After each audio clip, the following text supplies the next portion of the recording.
Talang solusyon! Mga balitang pampagaan, pakiramdam at pampaganda ng araw. Hindi lang basta good news, kundi the better news. Mula Lunes hanggang Biyernes, 1:00 ng tanghali sa DZRH TV.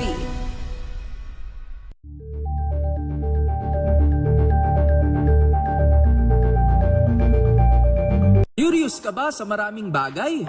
Kami na ang bahala dyan. Aalamin, tutuklasin at bibigyang linaw namin ang mga katanungang bumabagabag sa inyong isipan. Sa programa kung saan ang bawat sagot ay galing lamang sa mga eksperto. Ang Expert's Opinion, tuwing Linggo 3:00 ng hapon, dito lang sa DZRH TV.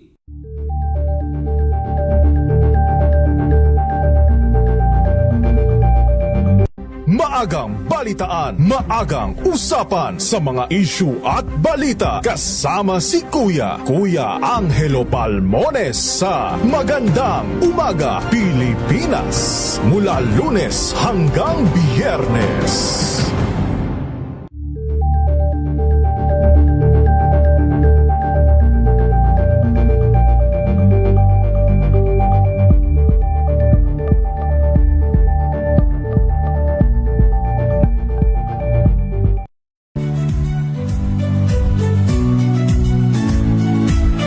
Magandang araw mga kaibigan. Ito po ang inyong balerina ng bayan, si Lisa Macuha Elizalde, na nag-aanyaya sa inyong samahan kami at ang aming mga espesyal na panauhin para sa kalahating oras ng masayang kwentuhan sa aming programang Art to Art, kung saan ang usapang sining at kultura ay para sa lahat. Huwag kaliligtaan, tuwing Linggo, 3:30 ng hapon, dito lamang sa DZRH Radio, DZRH TV, at via online streaming. Sa 12:00 ng tanghali,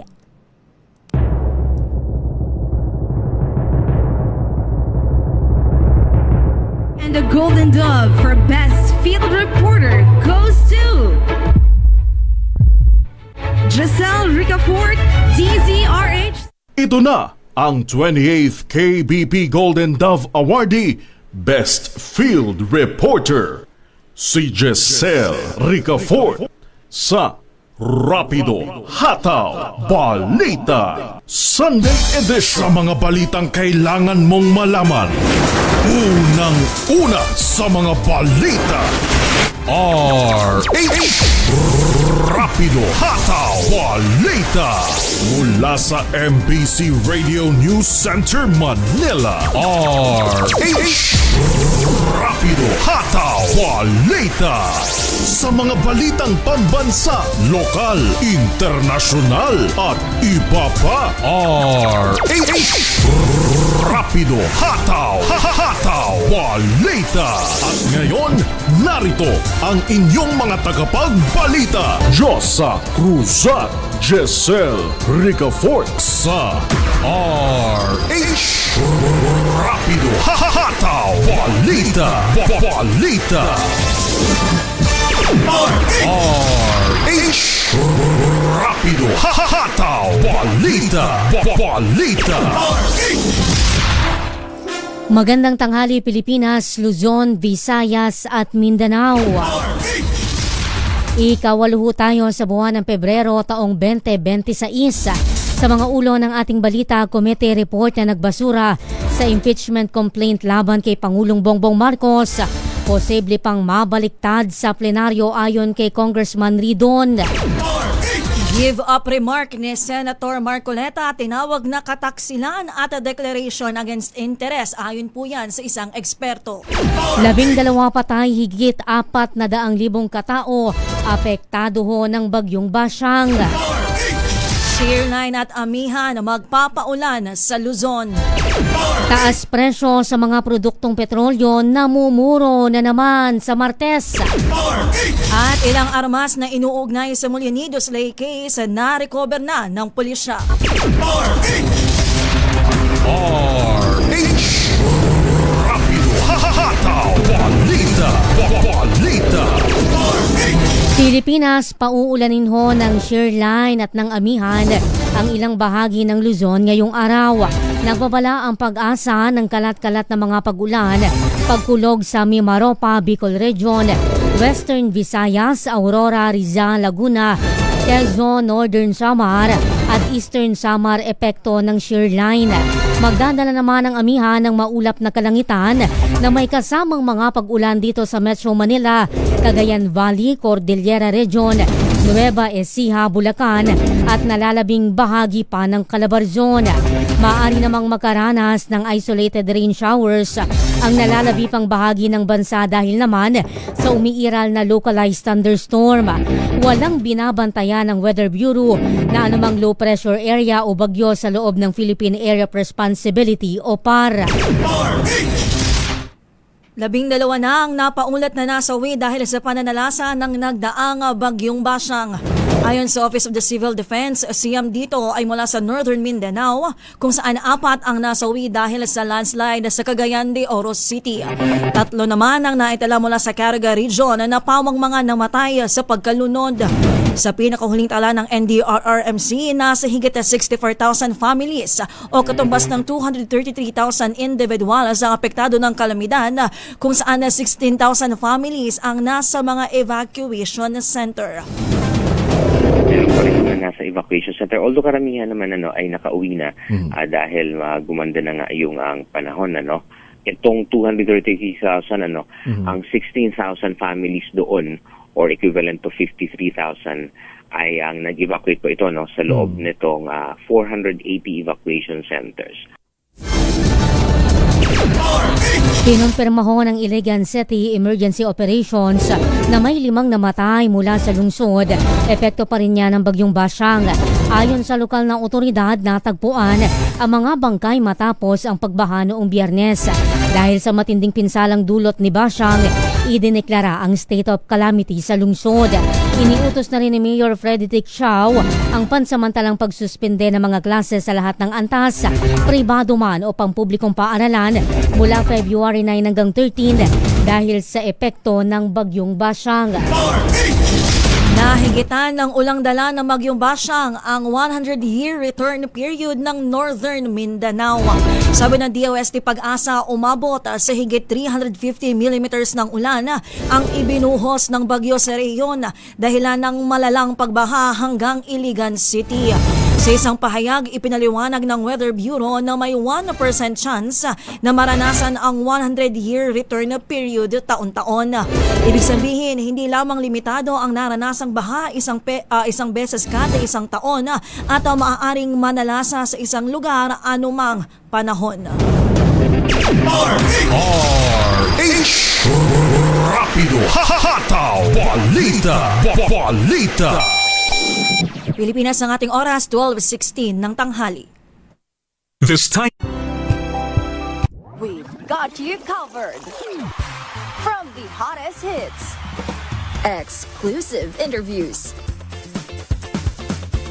kilig to the bones fan meet experience, and hataw performances of your favorite stars. Saturdays, 12 noon, dito lang sa DZRH TV.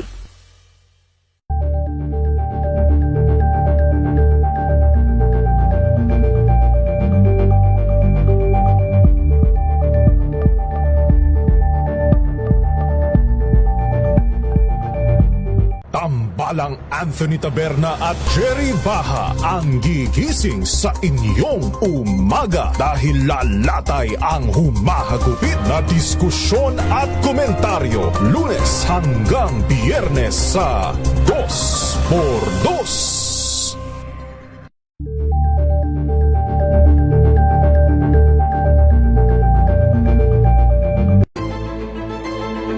Pakikinggan ang bawat panig.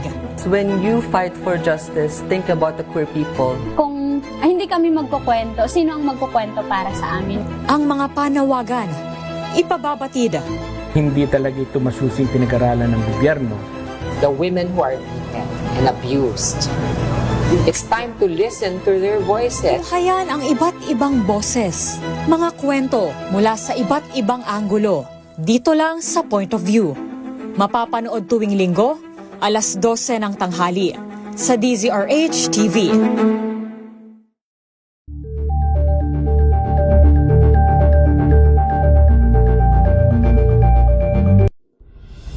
Tuloy-tuloy ang pagtulong, tuloy-tuloy ang pagseserbisyo at tuloy-tuloy ang balitaan kasama si May Binauhan sa Operation Tulong mula Lunes hanggang Biyernes.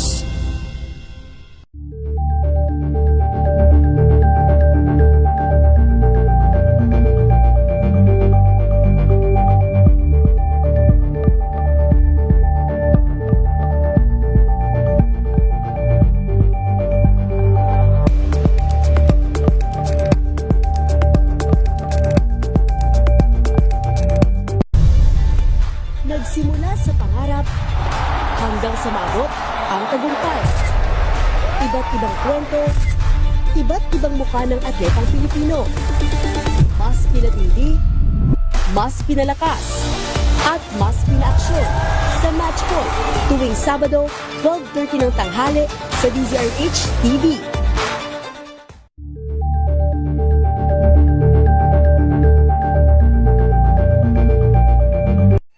Mga balitang gigising sa inyong umaga. Mga balitang kailangan mong malaman. Mapapakinggan sa ACS Balita sa 2x2.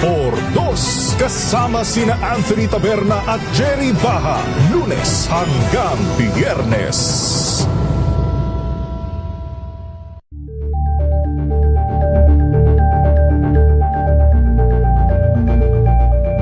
Alamin ang mga maiinit na isyung pambayan, mga balitang kailangan mong malaman, usapin sa pamahalaan, politika, ekonomiya at kabuhayan. Ito ang mga dapat mong malaman, pakialaman at pag-uusapan dahil kayo ang tinig ng mamamayan dito sa Damdaming Bayan. Live sa DZRH Radio, DZRH TV at DZRH Digital. Kasama sina Lakay, Deo Macalma at Elaine Apit. Araw-araw, Lunes hanggang Biyernes. Damdaming Bayan.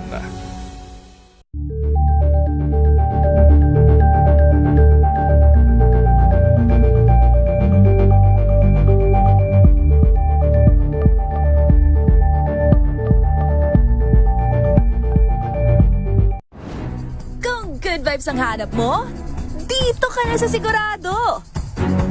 Mula sa mga istoryang nagbibigay ng inspirasyon hanggang sa mga kwentong may dalang solusyon.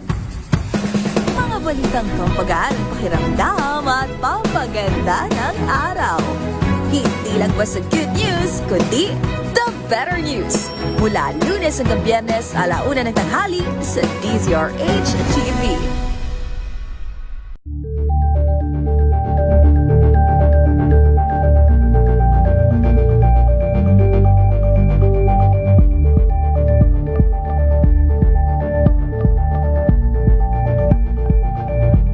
Curious ka ba sa maraming bagay? Kami na ang bahala dyan. Aalamin, tutuklasin at bibigyang linaw namin ang mga katanungang bumabagabag sa inyong isipan. Sa programa kung saan ang bawat sagot ay galing lamang sa mga eksperto. Ang Expert's Opinion tuwing Linggo 3:00 ng hapon dito lang sa DZRH TV.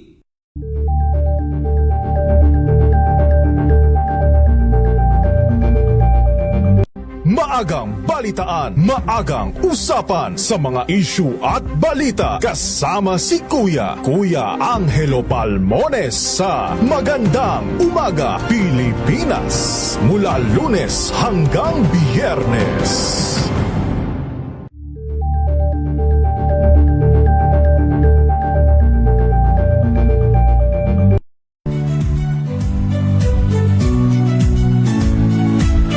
Magandang araw mga kaibigan. Ito po ang inyong balerina ng bayan, si Lisa Macuhay Elizalde, na nag-aanyaya sa inyong samahan kami at ang aming mga espesyal na panauhin para sa kalahating oras ng masayang kwentuhan sa aming programang Art to Art, kung saan ang usapang sining at kultura ay para sa lahat. Huwag kaliligtaan, tuwing linggo, alas 3:30 ng hapon, dito lamang sa DZRH Radio, DZRH TV, at via online streaming. Hanggang po tayo ng report sa labas ng himpilan ng Pangulong Bongbong Marcos, bumuo ng Interagency Committee para sa paglahok ng Pilipinas sa Green Expo 2027 sa Japan. Idetalye mo ang balitang yan, RH14, Let Narciso. Miss Let.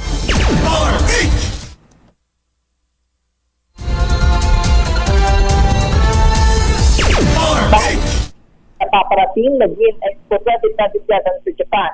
Sa bisa ng Administrative Order No. 41, binuo ng Pangulo ang Philippine Organizing Committee na pamumunuan ng mga kalihim ng Department of Agriculture at Department of Tourism bilang chairperson at vice chairperson. Tatayo naman bilang mga miyembro ng Interagency Committee ang mga pinuno ng Department of Foreign Affairs, Department of Trade and Industry, Department of Science and Technology, National Commission for Culture and the Arts, at Center for International Trade Expositions and Missions. Ang Green Expo 2027 na isang pandaigdigang horticultural exposition na kinikilala ng Bureau International Best Expositions at ng International Association of Horticultural Producers. Gaganapin ito sa Yokohama, Japan mula March hanggang September 2027. Dapat ang aktibidad na ito ay nagbibigay ng oportunidad sa mga kalahok na bansa na ma-promote ang kanilang saganang biodiversity, sustainable agricultural practices, innovation sa high-value crops, agri-fishery products, green technologies, ecotourism initiatives, at cultural heritage. Ayon kay Pangulong Marcos, ang paglahok ng Pilipinas sa Green Expo 2027 ay bahagi ng isinusulong na Philippine Development Plan 2023 to 2028. Partikular dito ang transformation ng sektor ng agrikultura at produksyon tungo sa sustainability at competitiveness, pakikipagsabayan sa science and technology at innovation. Ito si Let Narciso para sa DZRH, una sa Pilipinas, una sa Pilipino. Pagtestigo naman ni Ramel Madriaga, posibleng tumukoy kay Mary Grace Piatos at iba pang bogus recipient ng confidential fund ni BP Sara Duterte. Sino nagsabi niyan? RH12, Manang Milky Rigunan, Manang Milky.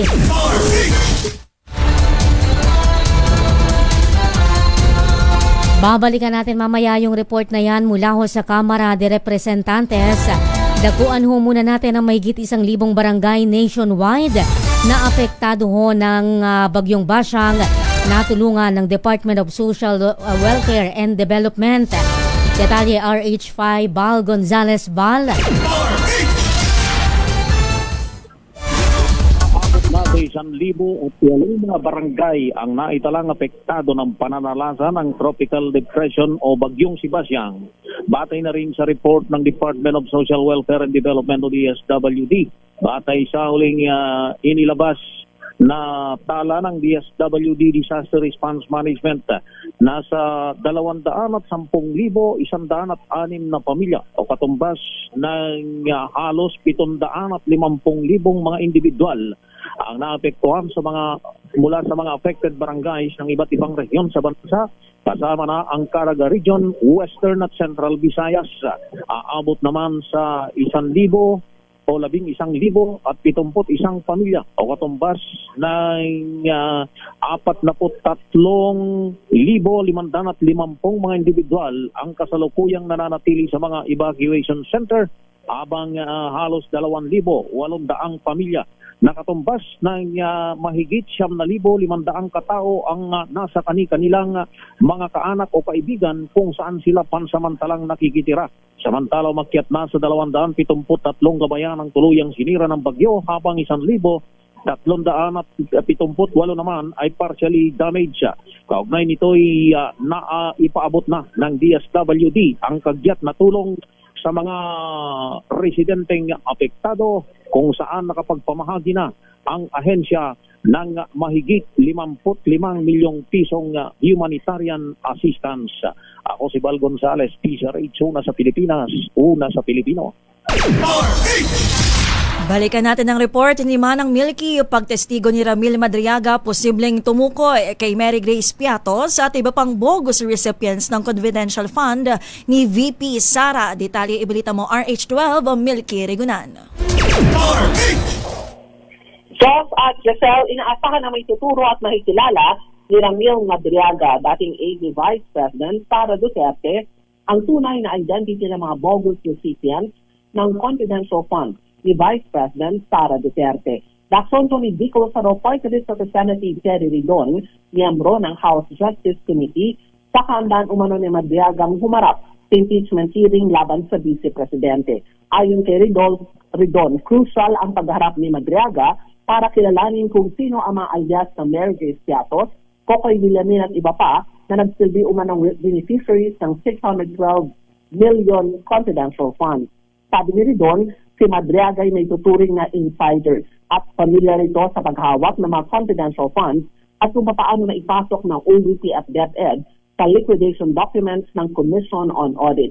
Sa naging testimonya ni Madriaga, malaking halaga umano ang kanyang dineliver sa ilang individual base sa instruction ni VP Sara bukod sa alegasyon na tumanggap ito ng campaign funds noong 2022 elections mula sa mga nakarecord ng POGO operations. Ako si Milk Reguna nagulat para sa DCRH, una sa Pilipinas, una sa Pilipino.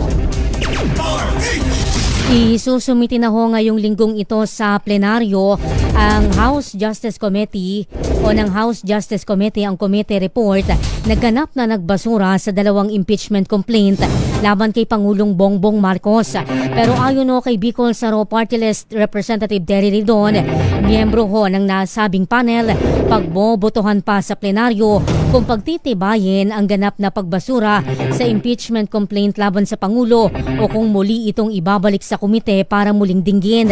Paliwanag ho ni Ridon, pwedeng mabaliktad pa ang resulta ng committee report sa sandaling pagbotohan sa plenaryo kaya hanggat hindi raw napagtitibay ang plenary approval, masasabing may pag-asa pa ang impeachment complaint laban kay Pangulong Bongbong Marcos. Well, una, doon po muna sa Marcos impeachment complaint, hindi pa ho ito tapos na tapos, ano? So bukas, magbobotohan pa ho sa committee report, no? Sa House Committee on Justice. Tapos within this week, inaasahan ho natin na maiangat po ito sa plenaryo para pagbotohan din po. Kung i-aproba ng plenaryo o babalik na rin po ito ng 1/3 vote, no? Ng mga miyembro po ng Kamara. So yun po yung proseso doon po sa Marcos impeachment complaint. Tinawag naman ni Vice President Sara Duterte na walang basehan ang impeachment complaint na inendorso ng grupong Akbayan na laban sa kanya. Ayon kay VP Sara, wala itong kalakip na ebidensya para patunayan ang mga paratang laban sa kanya. Giit ng Vice Presidente, matagal na umanong ginagamit ang impeachment bilang tugon ng kanyang mga kritiko matapos ang kanyang pag-alis sa gabinete. Dagdag pa niya, walang kredibilidad ng Akbayan na mag-endorso ng impeachment at iginiit na may malinaw na pampupulitikang motibo ang hakbang ng grupo. Sa huli nanawagan si Vice President Sara Duterte na huwag abusuhin ang proseso ng impeachment at igalang ito bilang mekanismo na hustisya at pananagutan. Narito po ang pangalawang Pangulo.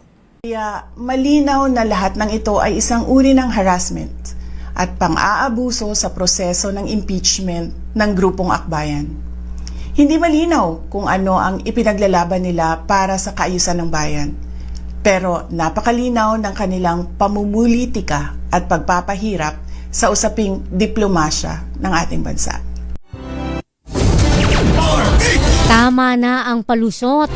Bumuwelta naman yung Akbayan Party List sa pahayag ni BP Sara Duterte na walang kredibilidad at walang ebidensya sa inihaing impeachment complaint laban sa kanya. Ayon kay Akbayan President Rafaela David, sa halip na sagutin ang mga aligasyon, inatake pa nito ang Akbayan, lalo na ang Chair Emeritus nito na si Senator Risa Ontiveros. Giit ho ng Akbayan, simple lang naman ang hinihingi kay BP Sara Duterte, ipaliwanag ang pagwawaldas niya sa pera ng bayan. Sa kabila umano na maraming palusot, hinimok nito si BP Sara na maghanda na lamang bilang kauna-unahang Vice Presidente na mapatatalsik daw sa posisyon.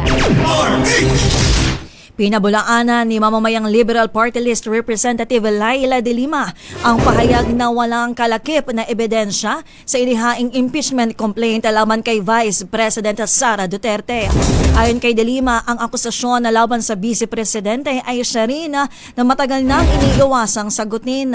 Kumpiyansa si de Lima na sufficient in form and substance ang inihaing reklamo at maipapadala ito sa Senado para sa paglilitis. Hindi anya pwedeng isagot ni VP Duterte na patutsada o pamumulitika lang ang impeachment case at dapat patunayang walang basehan ang mga aligasyon.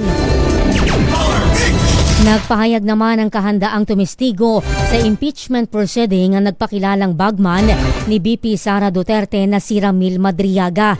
Sa isang forum, sinabi ho ng abogado ni Madriaga na si Atty. Raymond Palad na handa siya sakaling ipasabina ng Kongreso o di kaya'y ng tanggapan ng Ombudsman. Aminado naman si Palad na nagulat siyang kasama pala yung affidavit ni Madriaga sa impeachment complaint laban sa pangalawang Pangulo. Inagkusahan ni Madriaga si VP Sara Duterte na gumagamit umano ng pogo money at pera mula sa mga drug dealer para sa kampanya noong 2022. Sa iba pa nating mga balita, tinawag na nakataksilan sa bayan ng isang eksperto ang pahayag ni Senator Rodante Marcoleta na i-give up. I-give up na lang daw po ng Pilipinas ang Kalayaan Island Group. Sabi sa DZRH ni Maritime Law Expert J. Batong Bakal, kinakalaban ni Marcoleta ang buong bansa at hindi niya ginagampanan ang kanyang constitutional duties. Sa bayan, although yung salitang treason kasi ginagamit lang yan during times of war, no? Itong sa Kalayaan Island Group bilang parte ng Pilipinas, hindi yan kumbaga imagination lang ng isang presidente o ng isang taong ordinaryo, no? Bali posisyon niya ng Pilipinas bilang isang bansa. So, senator to, kinakalaban niya yung buong bansa. He is not carrying out his constitutional duties, bale, para sa akin, no? Disloyalty to the Republic. Idiniin niyang walang kinalaman na sa usapin kung pasok o hindi sa 200 nautical miles ng exclusive economic zone ng isla dahil may mga sinasaligan itong batas. Ayon pa kay Batong Bakal, dekada nang naninirahan sa Kalayaan Island ang daan-daang pamilyang Pilipino, wala pa man ang 2016 arbitral ruling. Mga karapatan at soberanya ng Estado sa lupa at iba naman yung basihan ng karapatan niya sa exclusive economic zone. These are different bodies of law, ika nga. So yung sa Kalayaan Island Group, it doesn't matter, no? Walang connection kung malayo siya o malapit, kung siya ay inside o kaya outside 200 nautical miles. Ang mahalaga siya ay subject sa ating sovereignty. Kagayan, kunwari, yung Hawaii, di ba? Pagkalayo-layo nun sa mainland ng United States. Pero walang kumikustyon na United States ang may-ari doon, di ba? Nagbabala rin si Batong Bakal na maaaring gamitin na laban sa Pilipinas ang pahayag ni Marcoleta na itinuturing niyang o aniyang declaration against interest.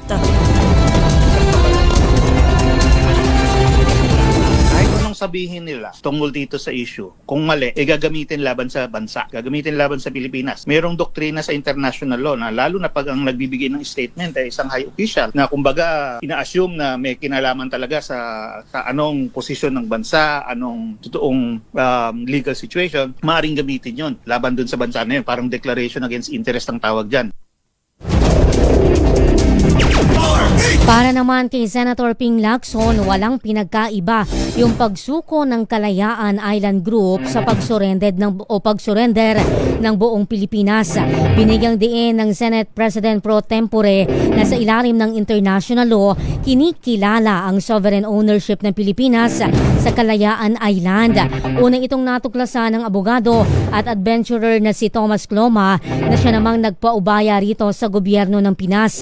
Reaksyon mo ito ni Lacson sa pahayag ni Senator Rodante Marcoleta na dapat nang i-give up ng bansa ang KIG dahil hindi umano ito kasama sa arbitral award sa West Philippine Sea. Rapido, hahataw, balita. Oras natin 12:37 ng tanghali.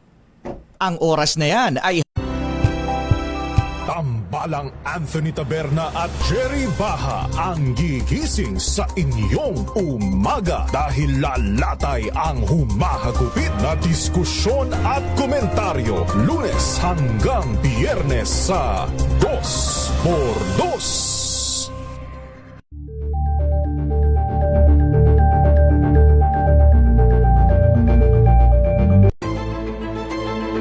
Pakikinggan ang bawat panig. When you fight for justice, think about the queer people. Kung hindi kami magkukwento, sino ang magkukwento para sa amin? Ang mga panawagan, ipababatid. Hindi talaga ito masusing pinag-aralan ng gobyerno. The women who are beaten and abused. It's time to listen to their voices. Tunghayan ang iba't ibang boses, mga kwento mula sa iba't ibang anggulo. Dito lang sa Point of View. Mapapanood tuwing linggo, alas 12 ng tanghali sa DZRH TV.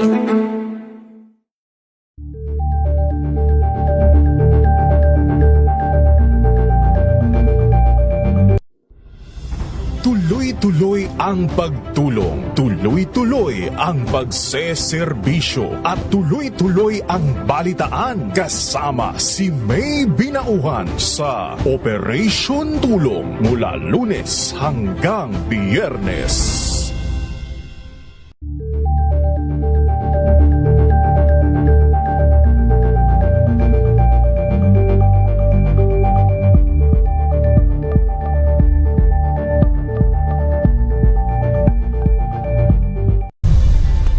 Nagsimula sa pangarap hanggang sa maabot ang tagumpay.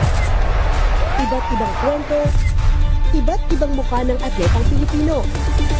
Mas pinatindi, mas pinalakas, at mas pinaaksyon sa Match Point tuwing Sabado, 12:30 ng tanghali sa DZRH TV.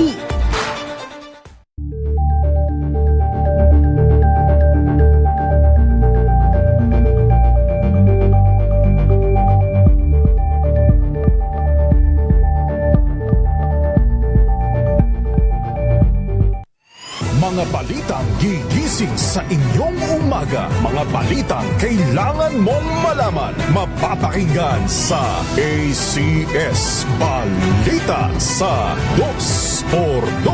Kasama sina Anthony Taberna at Jerry Baha. Lunes hanggang Biyernes.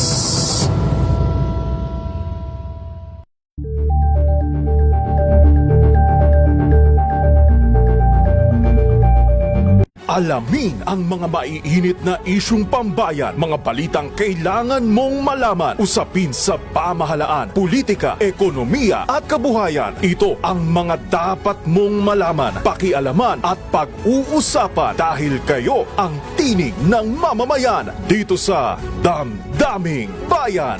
Live sa DZRH Radio, DZRH TV at DZRH Digital. Kasama sina Lakay, Deo Makalma at Elaine Apit. Araw-araw, Lunes hanggang Biyernes. Damdaming Bayan.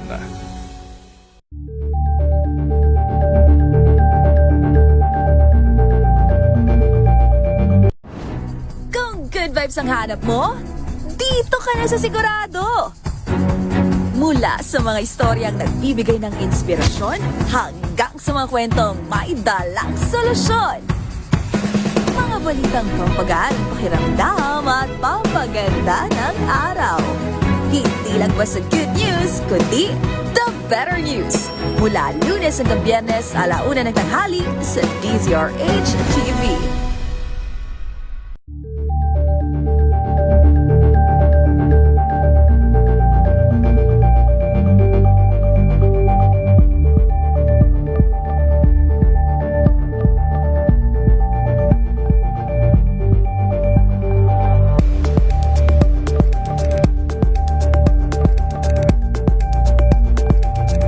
Curious ka ba sa maraming bagay?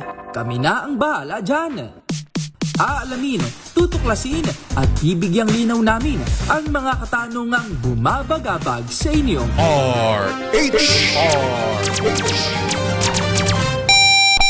Ang ating oras, 12:42 ng tanghali. RH Rapido Hataw Balita Balita Dalawang katao panibagong kaso ng namatay sa dengue sa Quezon City. Detalye RH5 Val Gonzalez Val. Giselle, dalawang individual na residente ng Quezon City ang naitalang namatay dahil sa salot na dengue ngayong 2026. Ito'y batay sa report ng Quezon City Epidemiology and Surveillance Division o CESD.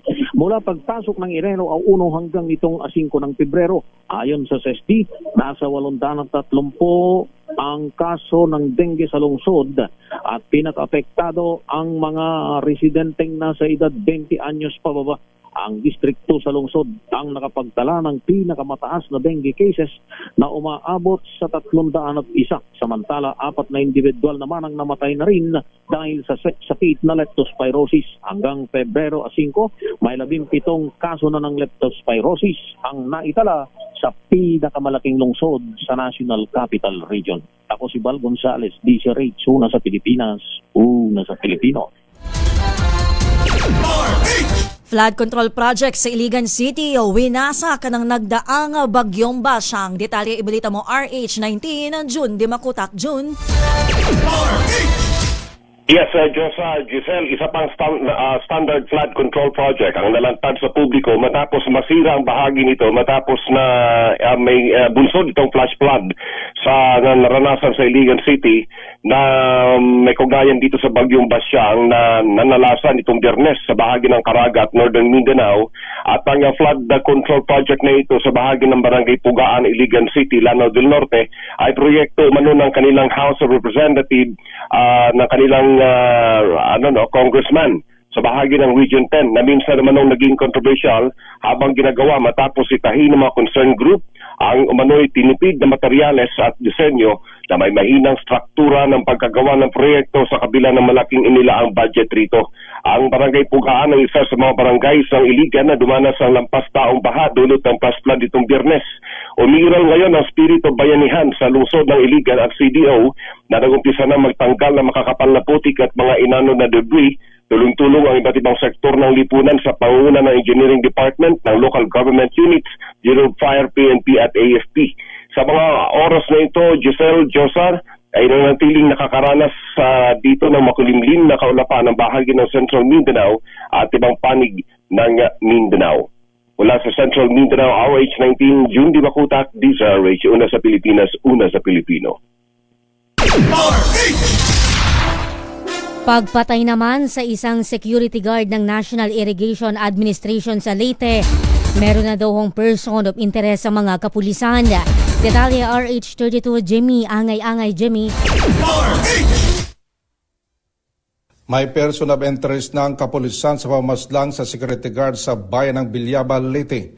Ito ang sinabi ni Bilyaba, Leyte PNP Chief of Police Captain Realtor S. Tabernero sa isang panayam. Ayon kay Captain Tabernero na isa sa mga tinitingnan na anggulo ng kapulisan ang pagsara ng daan sa likod ng NIA office sa Bilyaba, Leyte na nagalit ang dumadaan ng mga tao sa biktima.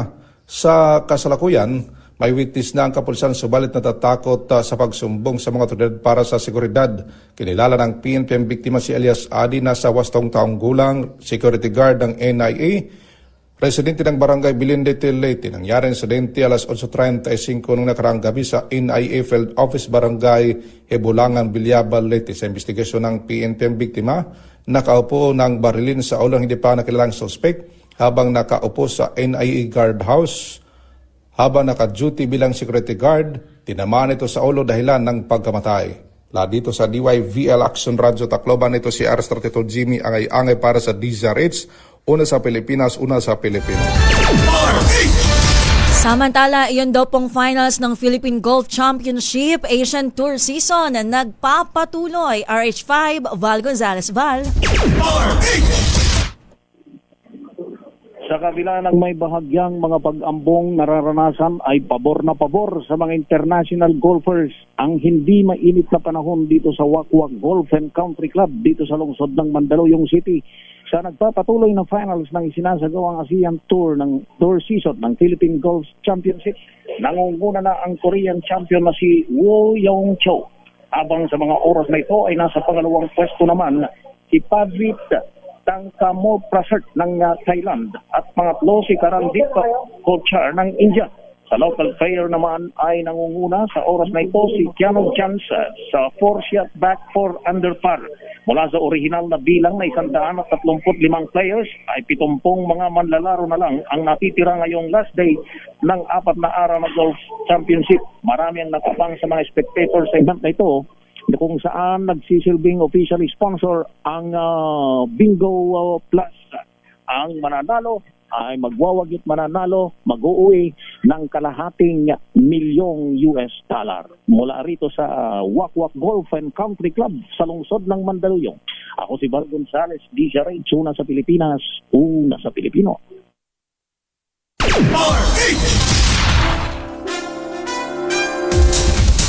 Tatlong katao naman ang arestado sa isang illegal quarrying sa Northern Samara. Detalye RH34 Jane Galit Bantayan. Jane. Inaresto ng otoridad ang 3 katao ng aktong mahuli sa iligal na pagkukuha ng buhangin at graba sa bayan ng Palapag, Northern Samar. Ang 3 ay walang naipakitang kakulang permit. Naganap ang illegal quarrying sa ilog ng Barangay Laniwan, Palapag, Northern Samar kaninang umaga. Kinilala ang mga naaresto na sila alias Makmak, 36 na taong gulang, isang nakilalang si alias Junchon, 37 taong gulang at Dudoy, 36 na taong gulang, pawang mga residente ng naturang bayan ng Palapag. Batay sa ulat ng Palapag PNP, bandang alas 7 kaninang umaga nang may tumawag sa kapulisan ng Palapag upang humingi ng tulong kaugnay sa nagpapatuloy di umano na illegal na pagkukuha ng buhangin at graba sa nasabing ilog. Agad naman na nagtungo ang kapulisan sa nasabing lugar at nagresulta ito sa pagkakahuli ng 3 kalalakihan habang aktual na nagsasagawa ng extraction sa nasabing lugar nang walang kakulang permit mula sa gobyerno o Provincial Mining Regulatory Board o PMRB, alinsunod sa Section 103 ng Republic Act 1742 o Philippine Mining Act of 1995. Ang mga narestong individual ay dinala sa pulisya ng Palapag Municipal Police Station matapos na ipaalam sa kanila ang kanilang mga karapatan sa ilalim ng Miranda Doctrine. Muling pinapaalala ng Palapag MPS ang pagpapatupad ng batas upang maprotektahan ang kalikasan at likasyaman ng kanilang lugar. Mula sa Aksyon Radyo Katarman, RH34 Jane Galit Bantayan ng DZRH. Una sa Pilipinas, una sa Pilipino. RH Rapido Hataw Balita Balita. Ang ating oras, 12:50 ng tanghali. Maagang balitaan, maagang usapan sa mga issue at balita. Kasama si Kuya Angelo Palmones sa Magandang Umaga Pilipinas. Mula Lunes hanggang Biyernes.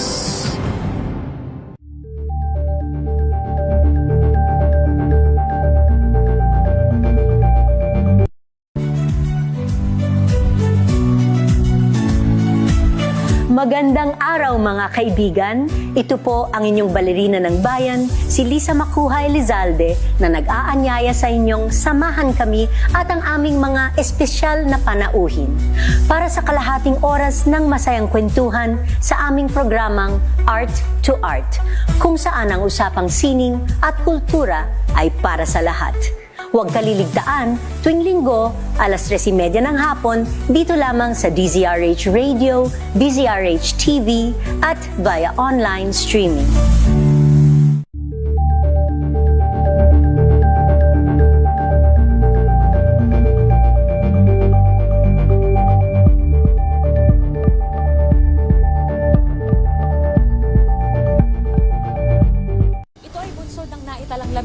Individual na ang kanilang naaresto. Metro Manila Development Authority o MMDA ang No Contact Apprehension Policy o NCAP sa Metro Manila. Sa ang ilang mga dokumento ay peke. Hindi rin legal ang employment na ipinangako sa kanila. Sa mata ng batas, mananagot ang sangkot at may sala. Dahil sa bawat paglabag, may karampatang parusa.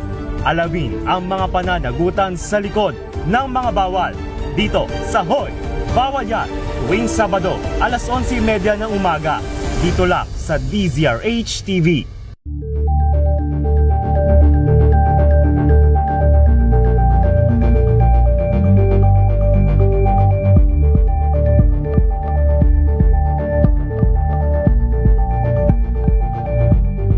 We've got you covered.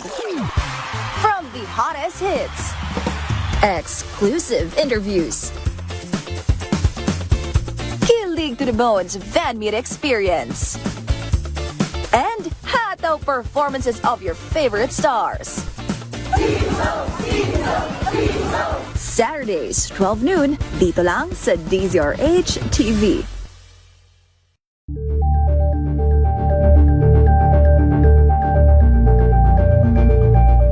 Tambalang Anthony Taberna at Jerry Baha ang gigising sa inyong umaga dahil lalatay ang humahagupit na diskusyon at komentaryo Lunes hanggang Biyernes sa 2x2.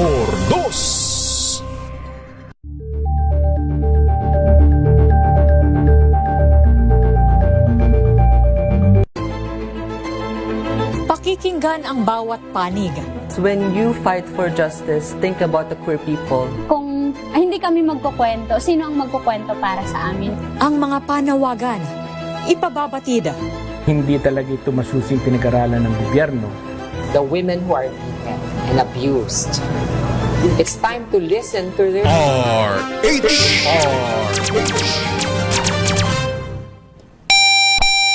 Ang ating oras, 12:54 ng tanghali. RH Rapido Hahataw Balita. Oy, bad news ho para sa ating mga motorista. Dahil taliwas ho sa inaasahan na dagdag bawas, aasahan na naman yung taas presyo sa mga produktong petrolyo sa Martes. Sa pagtaya ho ng oil industry sources, posible na tumaas ng 80 sentimo hanggang piso ang kada litro ng diesel. Habang 40 sentimo naman hanggang 60 sentimo sa kada litro ng gasolina, 40 sentimo hanggang 60 sentimo sa kada litro naman ng kerosene. Na-recover na ng Quezon City Police District ang ilang armas at plakang pinaniniwala ang konektado sa pagpatay kay Police Senior Master Sergeant Dayan Molienido at 8 years old niyang anak na si John Ismael. Sa isang operasyon sa Barangay Kaligayahan, Novaliches, Quezon City, nasamsam ng QCPD ang caliber 45 pistol, 3 magazine, isang pocket gun at 55 rounds ng ammunition. Nabatid na bahay ito ng ina ng dismissed police officer na si Christian Panganiban, isa sa 2 primary suspect ng krimen. Sabi ng QCPD, nakatanggap sila ng impormasyong maaaring dinala rito ang baril na ginamit sa pagpatay kay Molienido. Iniimbestigahan na ho ng Department of Health ang pagkamatay ng 2 taong gulang na batang babae sa Palimbang, Sultan Kudarat. Namatay ho yung bata matapos umanong turukan ng bakuna bilang bahagi ng measles rubella supplemental immunization activity ng kagawaran.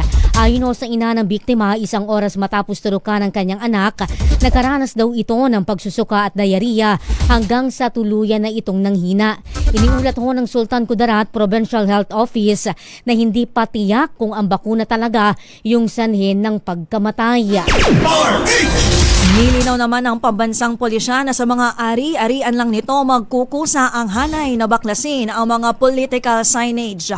Ayon kay PNP Chief General Jose Melencio Nartates Jr., sakop ng direktiba ang mga istasyon, kampo, opisina at iba pang pasilidad nito sa buong bansa. Alinsunod ito sa Memorandum Circular No. 2026-006 ng DILG na nagpapatanggal ng lahat ng pangalan, imahe, color, motif, slogan at iba pang identifying symbols ng public officials sa mga government-funded project. Tinawag na anti-EPAL policy, may hanggang 2 buwan ang mga lokal na pamahalaan para tumalimas sa parehong utos ng ahensya. Iginiit naman ng Ministry of Foreign Affairs and International International Cooperation ng Cambodia na wala sa kanilang bansa ang negosyanteng si Atong Ang. Ayon sa kagawaran, walang record ng pagpasok o paglabas ni Charlie Chu Hai ang sa kahit saang border checkpoint ng nabanggit o ayon sa ahensya, walang record ng pagpasok o paglabas si Ang sa kahit na anong border checkpoint doon. Ang paglilinaw ho ay upang maitama umano ang mga balitang doon nagtatago ang puganteng gaming tycoon. Ipinagpatuloy naman kahapon ng mga technical diver ng Philippine Coast Guard ang search and rescue operation para sa lumubog na MV Trisha Kirsten 3 sa karagatang sakop ng Haji Motamad, Basilan. Ito ay dahil pansamantalang itinigil ang operasyon dahil sa panganib na dulot ng bagyong Basyang na tumama sa ilang bahagi ng Mindanao. Sinabi ni PCG spokesperson Captain Noemi Kayabyab na wala namang narecover na mga bangkay kahapon. Sa pinakahuling tala, nananatiling 45 ang nasawi sa paglubog ng barko habang 360 naman ang mga nakaligtas. Pumanaw na ho yung bunsong kapatid ni dating Pangulong Rodrigo Duterte na si Benjamin. Ang pagpanaw ni Bong inanunsyo ho ng kanilang pinsan na si Nitsky Lopez Adusta sa isang Facebook online o sa isang post sa online. Nagpaabot naman ng pakikiramay at ng pakikiisa ang pamilya Duterte, ang mga taga-suporta ni BP Sara Duterte. Balita mula sa Ibayong Dagat. Mga balita sa Ibayong Dagat. Ang Estados Unidos binigyan ng deadline ng Ukraine at Russia na magkaayos. Detalye ibalita mo, Don Carlos.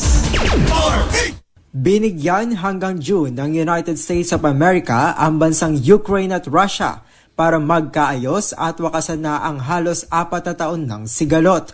Ito ang kinumpirma ni Ukrainian President Vladimir Zelensky sa isang media forum ngayong araw. Ayon pa kay Zelensky, kung hindi ito maaayos, manghihimasok na umano ang administrasyon ni Donald Trump sa pagitan ng dalawa. Nais din niya ng US na matapos na ang lahat sa June habang nanghihingi ng isang malinis na schedule para sa lahat ng kanilang gagawin. Una na rito, dadalaw ang Ukraine sa kauna-unahang trilateral talks na inorganisa ng US sa Miami habang hinihintay pa ang konfirmasyon mula sa bansang Russia. Magugunitang nagsimula ang alitan ng dalawa noong Pebrero taon 2022. At yan ang balita mula sa Ibayong Dagat. Ito si Don Carlos ng DZRH, una sa Pilipinas, una sa Pilipino. Rapido, hahataw, balita, balita. Balikan na ho natin ang mga ulo ng ating balita. Committee report na nagbasura sa impeachment complaint laban kay Pangulong Bongbong Marcos, posible pang mabaliktad sa plenaryo ayon kay Congressman Ridon. Give up remark ni Senator Marcoleta, tinawag na kataksilan at declaration against interest ayon sa isang eksperto. 12 patay, higit 4,000 katao apektado ho ng bagyong Basyang.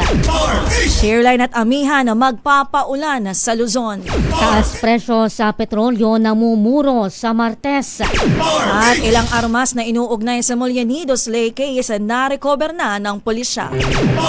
At yan na po ang kabuuan ng isang oras nating talakayan o ng isang oras nating balitaan dito ho sa Rapido Hato Balita Sunday Edition. Kami po ang inyong nakasama. Ako po, Giselle Ricafort. Sa ngalan ng mga nakaagapay natin sa Radio Tech, TV Tech at sa News Center sa pangunguna ni Don Carlos, ako po si Josa Cruzat. Ang ating oras, 1:01 ng hapon. This time check is brought. Tuloy-tuloy ang pagtulong. Tuloy-tuloy ang